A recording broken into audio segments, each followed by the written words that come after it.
গুড়াপে আসে state forensic ল্যাবরেটরির team. এদিন দুপুরে গুড়াপের শিশু ধর্ষণ ও খুনের তদন্তে আসে স্টেট ফরেন্সিক ল্যাবরেটরির 3 সদস্যের একটি প্রতিনিধি দল। ঘটনাস্থল থেকে নমুনা সংগ্রহের কাজ শুরু করে। রবিবার রাতে 5 বছরের শিশুকন্যাকে ধর্ষণ ও খুনের অভিযোগ ওঠে এক প্রতিবেশীর বিরুদ্ধে।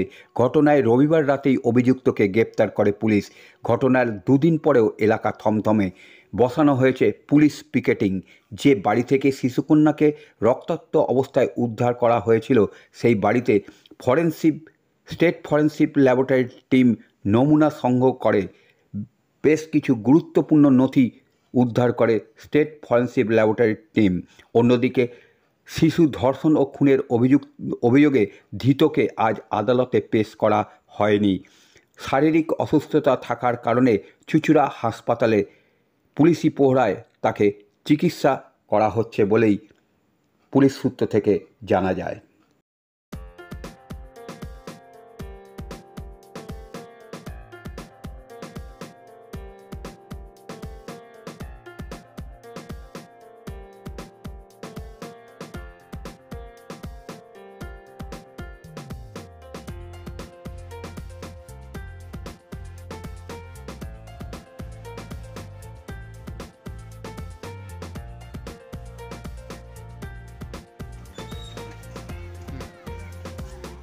হুগলির গুড়াপ থানার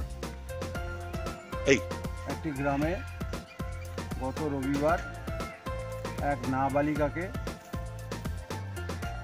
ধর্ষণ এবং খুনের অভিযোগ আসে। এই অভিযোগের তদন্তে গুড়াপ থানা কেস করে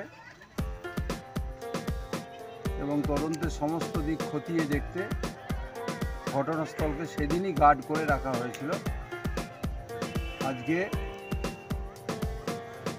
আমাদের স্টেট ফরেন্সিক ল্যাবরেটরি থেকে 3 জন বিশেষজ্ঞ আজ ঘটনাস্থলে আসেন এবং পর্যবেক্ষণ করে কিছু গুরুত্বপূর্ণ নথি পেয়েছেন। সেই ডিটেলসগুলো ইনভেস্টিগেশনের স্বার্থে বলা যাবে। যে অভিযুক্ত যাকে গ্রেপ্তার করা হয়েছে আজকে কি আদালতে তাকে তোলা যাবে? না, হসপিটাল থেকে ডিসচার্জ হলে আমরা তাকে কোর্টে আপনার নামটা একটু বলুন। আপনার নামটা